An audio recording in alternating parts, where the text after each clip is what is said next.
Assalamualaikum warahmatullahi wabarakatuh.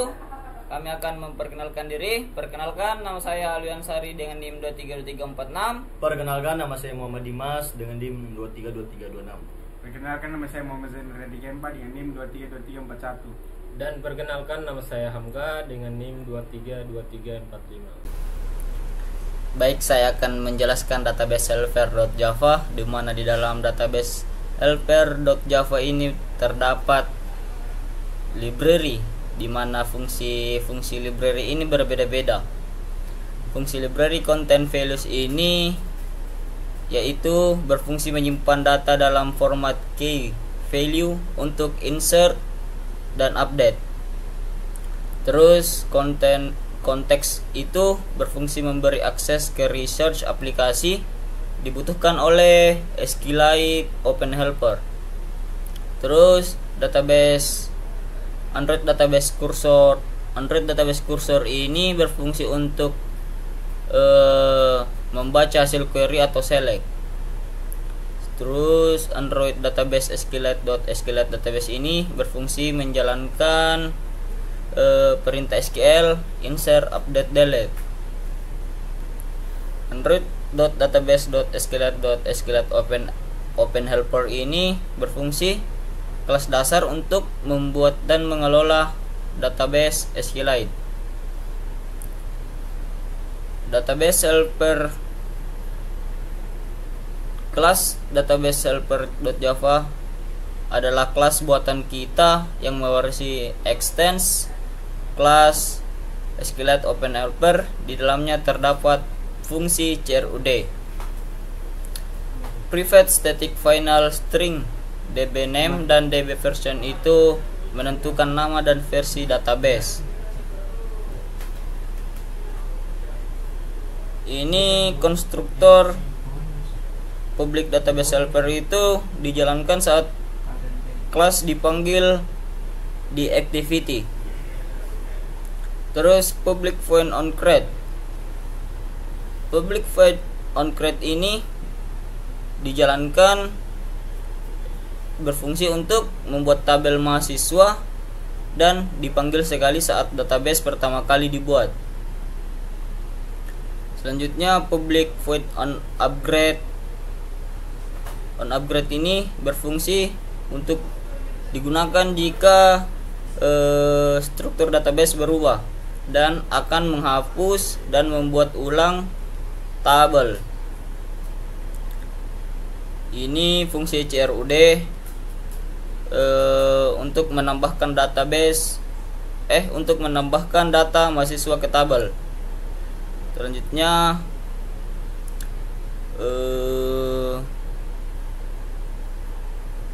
public cursor untuk mengembalikan semua data sebagai kursor. Update mahasiswa, public void update mahasiswa untuk mengubah data berdasarkan ID. Dan terakhir itu public void delete mahasiswa untuk menghapus data berdasarkan ID. Jadi saya menggunakan SQLite untuk menyimpan data mahasiswa secara lokal. Dengan bantuan SQLite Open Helper, saya membuat kelas database helper untuk memudahkan proses menyimpan dan membaca, mengubah dan menghapus data. Semua proses dilakukan melalui perintah SQL yang dibungkus dalam fungsi Java menggunakan content values, cursor, dan objek SQLite database. Baik, selanjutnya saya akan menjelaskan mahasiswa.java. Public class mahasiswa. Mahasiswa adalah kelas Java yang memiliki objek data mahasiswa. Biasanya disebut sebagai model class dalam arsitektur MVC, Model View Controller. Tiga atribut file atau tiga properti utama itu ID, nama, dan jurusan. Publik mahasiswa. Publik mahasiswa kosong default konstruktor dibutuhkan saat ingin membuat objek tanpa data awal. Publik mahasiswa selanjutnya ini digunakan saat langsung ingin membuat objek mahasiswa lengkap. Public integer get ID untuk mengambil nilai dari masing-masing atribut. Terus public void set ID untuk mengubah atau mengatur nilai dari atribut mahasiswa. Kelas mahasiswa adalah kelas model yang menyimpan data satu mahasiswa, yaitu ID, nama, dan jurusan. Dengan getter dan setter kita bisa membaca dan mengubah data secara aman. Kelas ini sangat penting dalam proyek berbasis database karena membantu menampilkan dan memproses data mahasiswa secara terstruktur dan berorientasi objek. Baik, selanjutnya saya akan menjelaskan main activity Java. Pertama ada import library. Itu import library mengimport kelas-kelas penting. Yang pertama ada app compat activity. Itu kelas utama untuk mengaktifkan berbasis tampilan modern. Itu ada fragment. Itu untuk komponen UI yang bisa diganti dalam satu activity. Yang ketiga ada button navigation view, komponen menu di bagian bawah layar. Terus kedua ada open create. Metode ini akan dipanggil pertama kali saat aplikasi dibuka. Barisan semua mengatur awal tampilan dengan logika navigasi. Ketiga, ada set component view.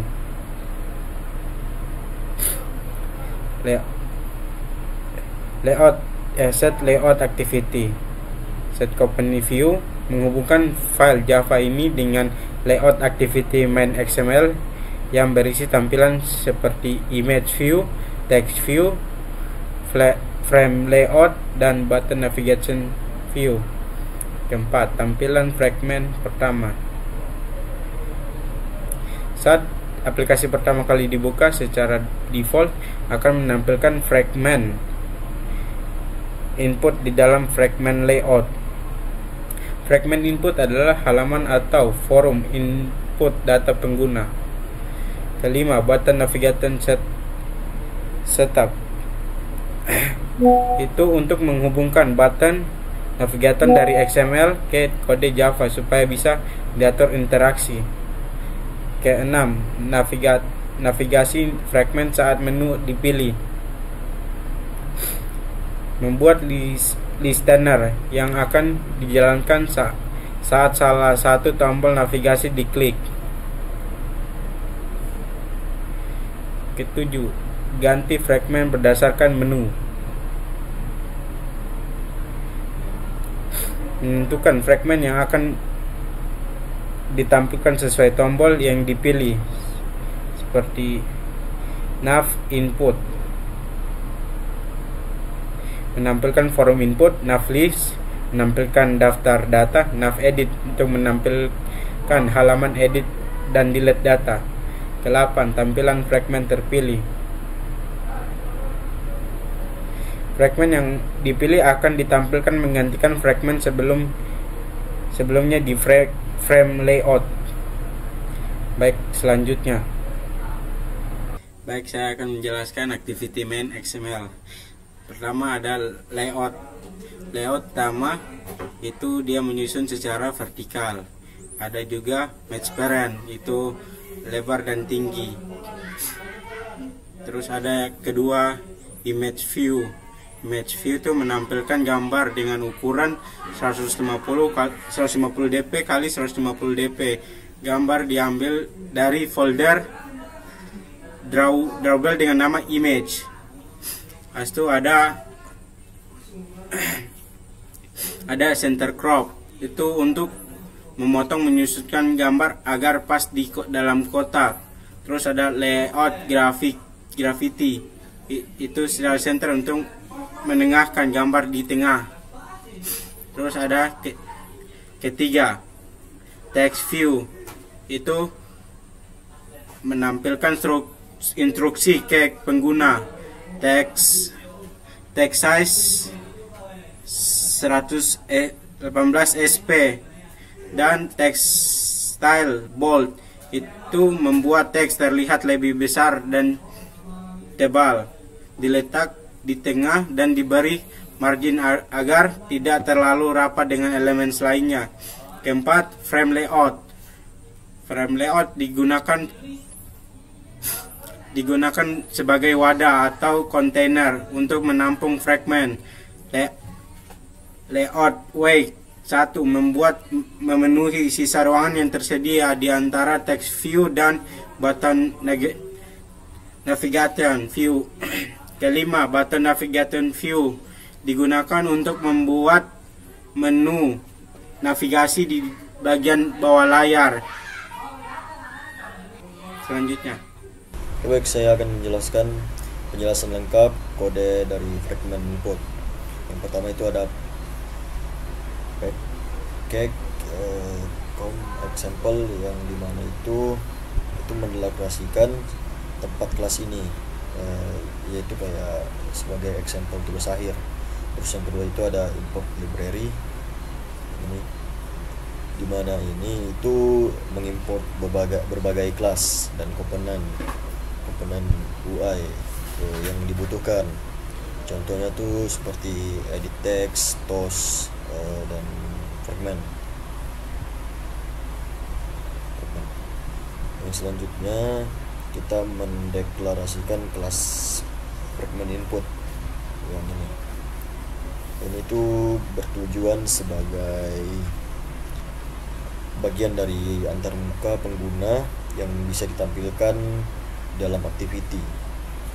Yang selanjutnya itu ada deklarasi variabel yang ini, dimana ini bertujuan untuk menginput teks untuk nama dan jurusan. Ini adalah komponennya. Dan selanjutnya itu ada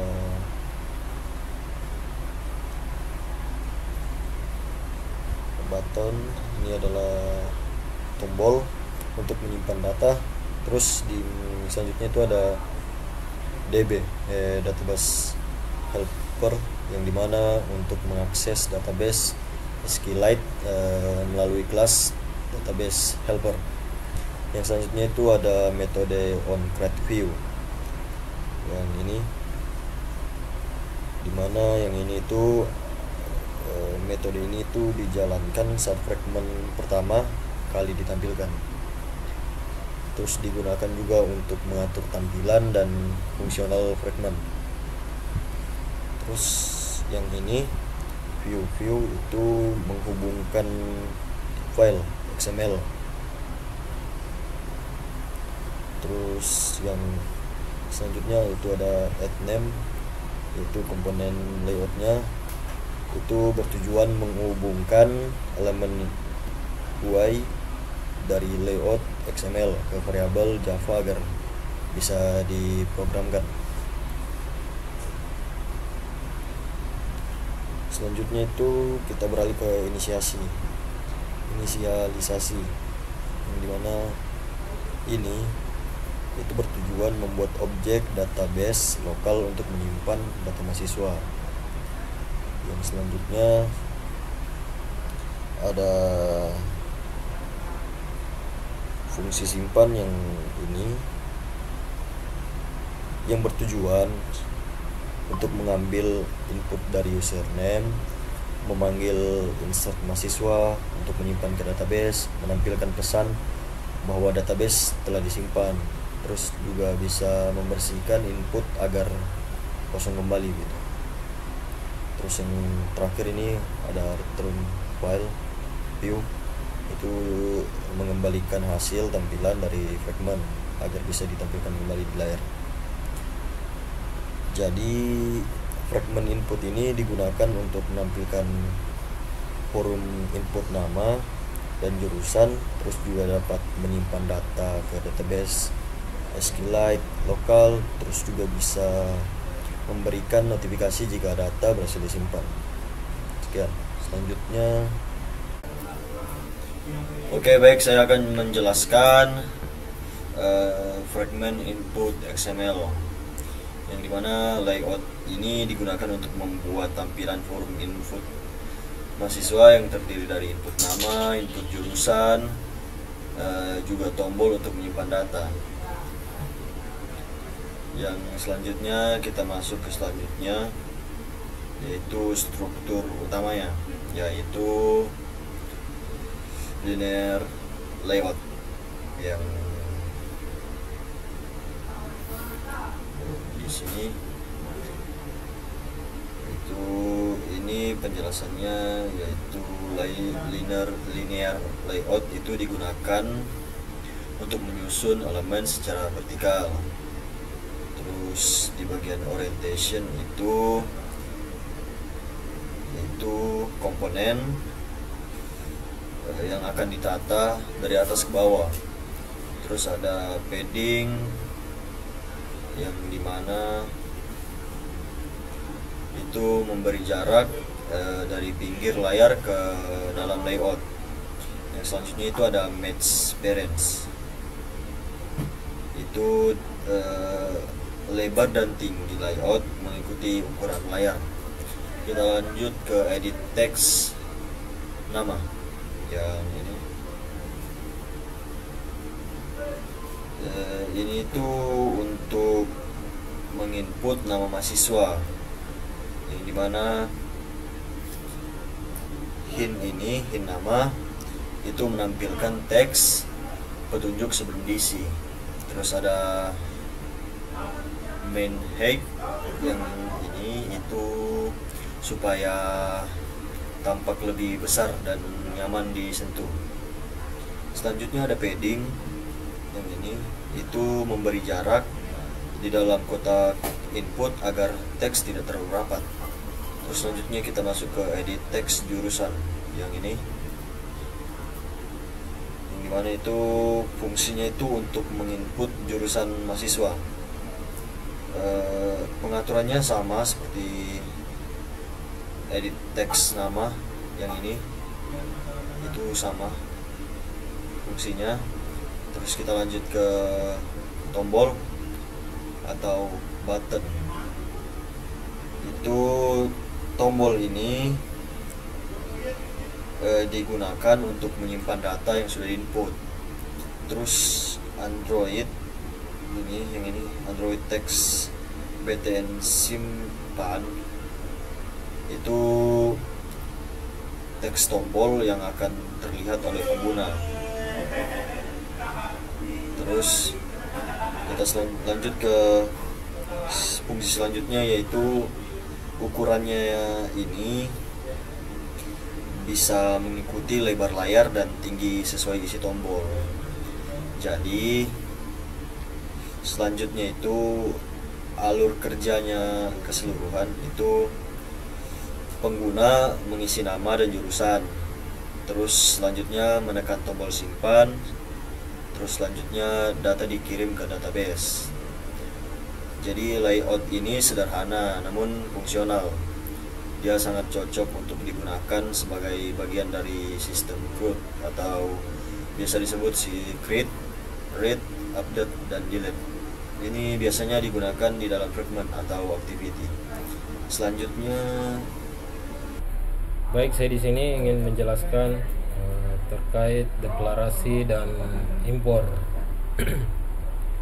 dan cara mengimpor kelas yang diperlukan di sini, yaitu kursor, yaitu di mana kursor untuk membaca data dari database, dan di sini large view di sini untuk menampilkan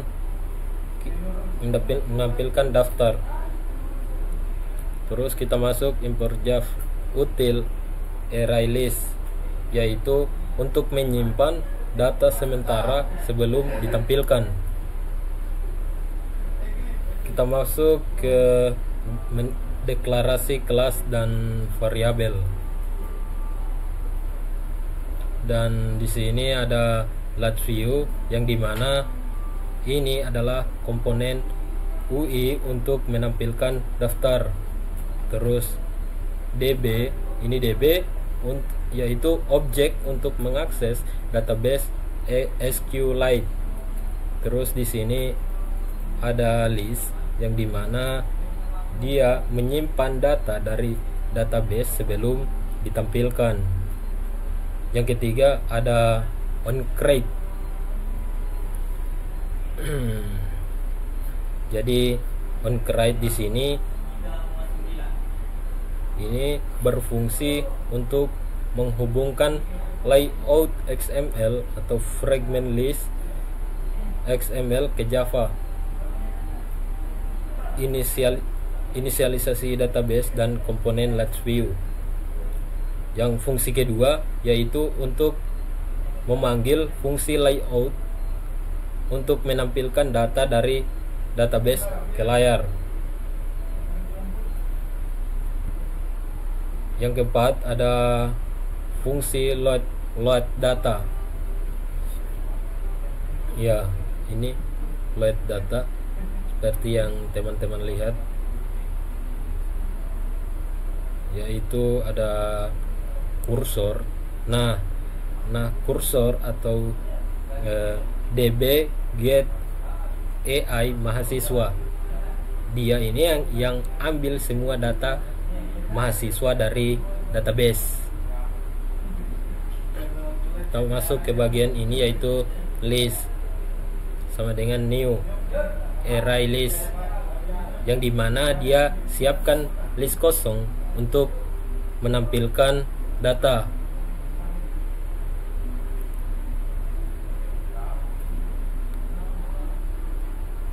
Kita masuk list add ini, yaitu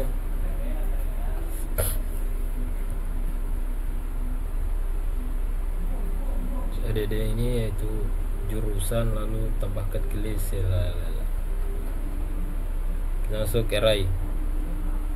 Ya, ini bagian sini, array yang dimana dia membuat adapter untuk menghubungkan data ke Last View.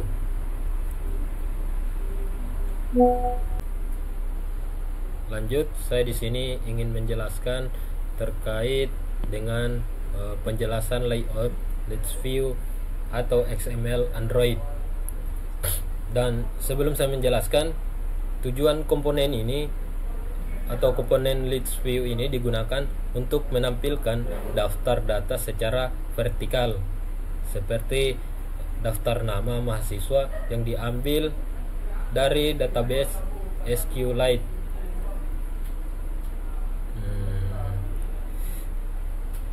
Jadi fungsi dari Android ID memberikan ID unik untuk bisa diakses di kode Java atau Kotlin. Dan Android layout width sendiri yaitu fungsinya untuk menentukan lebar Last View mengikuti lebar layar. Dan yang Android layout height ini fungsinya yaitu menentukan tinggi Last View mengikuti tinggi layar atau trend layout. Baik, saya di sini ingin menjelaskan tentang kode fragment update delete Java. Sebelum saya jelaskan tujuan dari fragment update delete adalah tampilan yang digunakan untuk pertama mengubah data mahasiswa berdasarkan ID. Yang kedua, bisa juga kita menghapus data mahasiswa berdasarkan ID. Dan kita lanjut ke deklarasi komponen. Deklarasi komponen ini yaitu edit. dia ini untuk input ID mahasiswa yang ingin diubah atau ingin kita hapus. Terus sama add name, add jurusan ini untuk input data baru jika diubah. Terus btn update ini tombol untuk update data, sedangkan btn delete tombol untuk hapus data. Di sini lanjut ke DB ini yang dimana akses ke database SQLite melalui database Selper. Terus yang kedua yang ingin saya jelaskan yaitu terkait onCreate view. OnCreate view ini yaitu dia menghubungkan file XML fragment update delete ke .xml ke kode. Terus yang kedua inisialisasi semua komponen edit text, button dan database helper. Terus yang ketiga kita menjelaskan tentang fungsi tombol update. Dimana?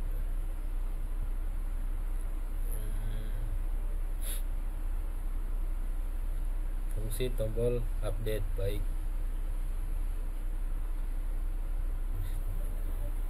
Ya, ada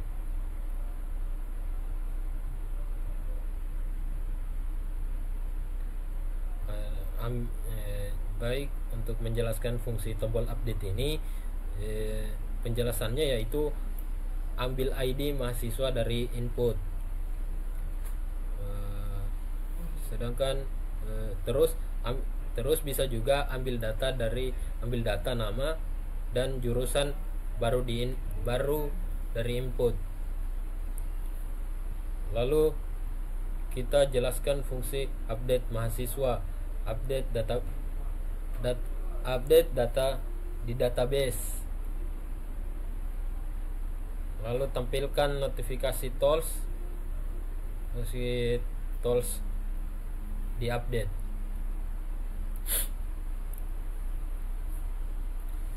Terus yang keempat ada juga fungsi tombol delete ini, yaitu fungsi dari tombol delete sendiri, yaitu kita bisa mengambil ID mahasiswa dari input.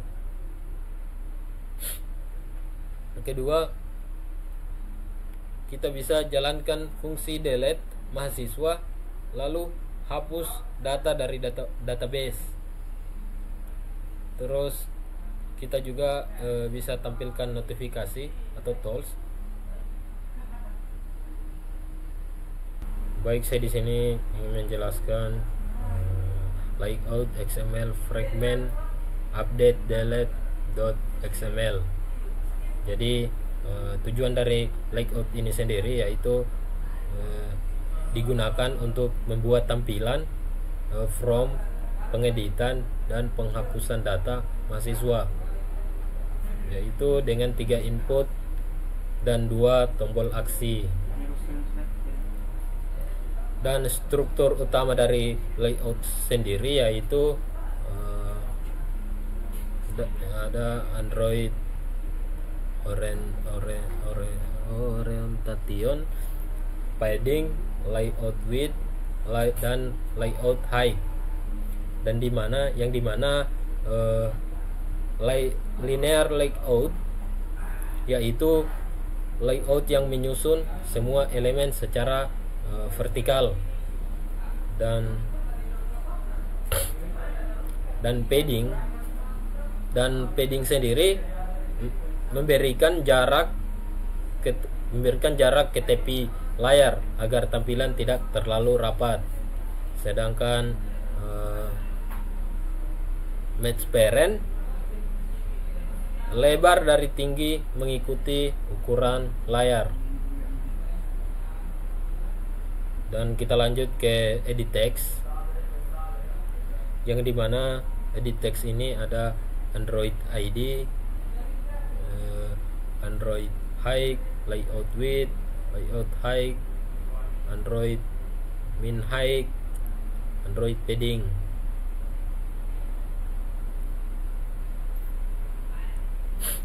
Yang dimana Android ID ini yaitu untuk menginput ID mahasiswa yang akan diupdate atau dihapus. Sedangkan height sendiri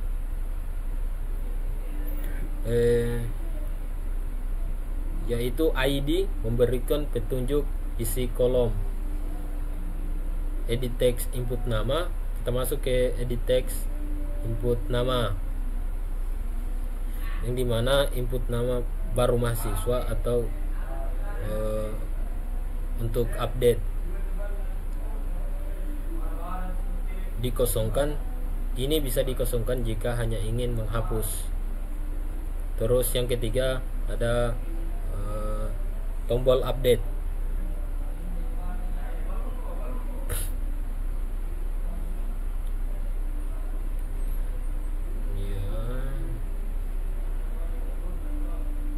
Nah, ini ada tombol update nih.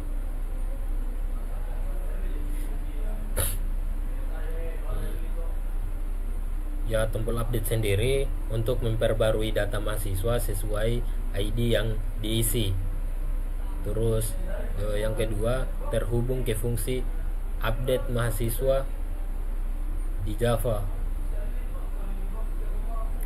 Lalu tombol button sendiri yaitu untuk menghapus data mahasiswa berdasarkan ID.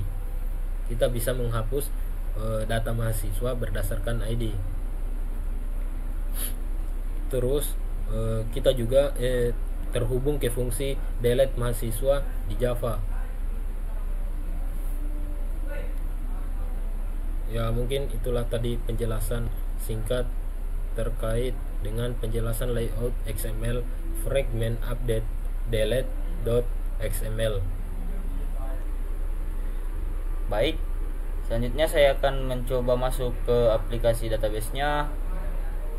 Pertama kita akan masuk ke view, terus tool Windows. Kita akan masuk ke device explorer.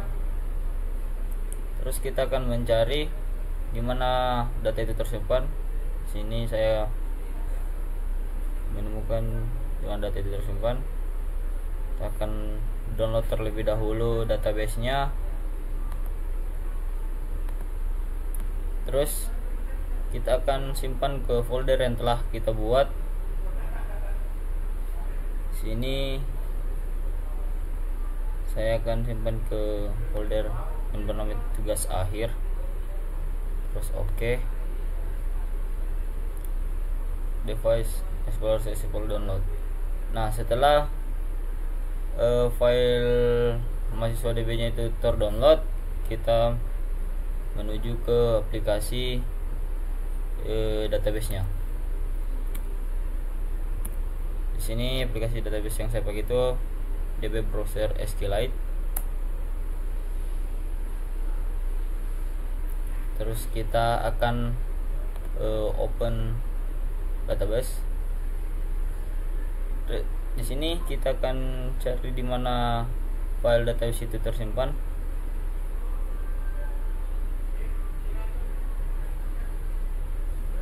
Nah, terus kita open. Nah, di sini udah muncul file database yang kita download tadi. Di mana di aplikasi database ini kita akan lihat data-data yang ada di file database ini. Nah, ini dia data yang telah diinput di aplikasi yang telah kita buat. Baik, ini saja.